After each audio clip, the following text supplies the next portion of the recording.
हम तुम्हारे साथ कुछ गलत नहीं होने दिए। ये जो ताकत आई थी ना सोनी, तुम्हारी वजह से तो आई थी।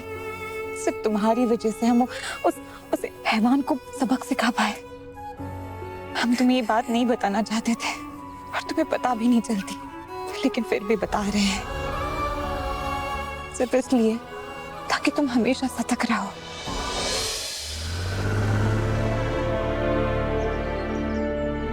दी, यहाँ क्यों आए हैं?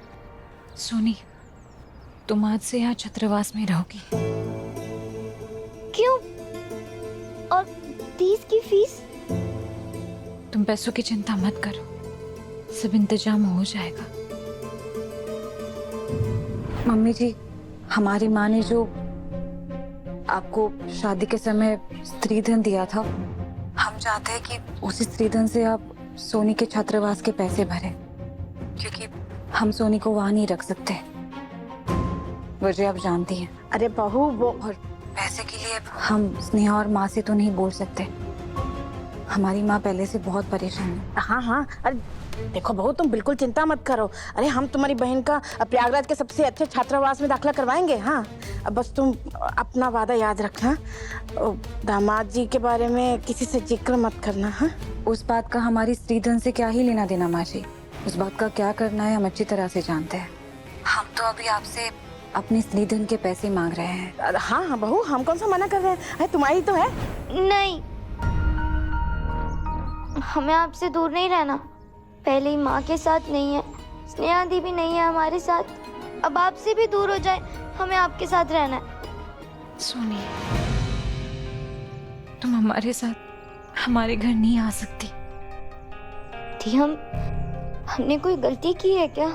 सॉरी। नहीं सोनी, तुम्हारी कोई गलती नहीं है, ऐसा कुछ नहीं है। आओ, यहाँ आओ। हम तुम्हें कुछ बताना चाहते हैं सोनी। बोलो दी। हमें लगता है कि ये बात तुम्हें पता होनी चाहिए। अब्बा और आपकी बहन हमरे भरोसे।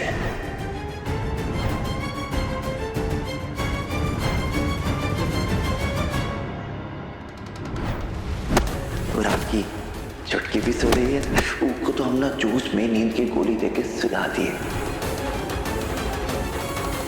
अब तुम हमसे वादा करो कि ये बात के बारे में किसी से भी चर्चा नहीं करोगी, नहीं तो हमारे बेटे का घर टूट जाएगा। हाथ छोड़ते तुम्हारे आगे। सोनी, सोनी, नींद की गोली।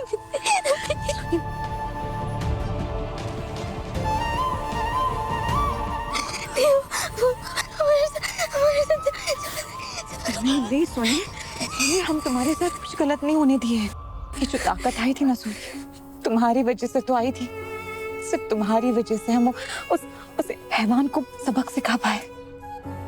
हम तुम्हें ये बात नहीं बताना चाहते थे और तुम्हें पता भी नहीं चलती, लेकिन फिर भी बता रहे हैं, सिर्फ इसलिए ताकि तुम हमेशा सतर्क रहो। या तुम अकेली होगी या तुम्हारे साथ ना माँ, स्नेहा, सिद्धू, ना हम होंगे। इसलिए तुम्हें हमेशा लोगों की नजरों से और नियत से सतर्क रहना होगा। तुम समझ रहे हो ना हम क्या बात कर रहे हैं? वहाँ उस घर में नहीं जाओगी थी। हम आपको उस घर में नहीं जाने देंगे। जहाँ उसके जैसा हैवान रहता हो, वहाँ हमारी दी सेफ नहीं है। वो कुछ भी कर सकता है। अभी वहाँ नहीं है, लेकिन वापस आ सकता है ना। आपकी ननद का पति है वो।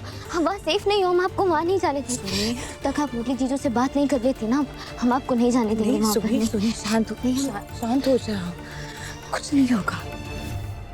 अब वो वापस हिम्मत नहीं करेंगे, और अगर करेगा भी ना तो हम उसको वापस वैसे ही सबक सिखाएंगे जो अब सिखाया है। इसलिए अभी ये भी देखना है कि कुसुम दीदी को इस वजह से कोई तकलीफ ना हो। इसलिए हम सब सही समय पर अपनी तरीके से करेंगे। तुम चिंता मत करना, सब ठीक हो जाएगा। और हाँ, माँ और स्नेहा को कुछ मत बताना।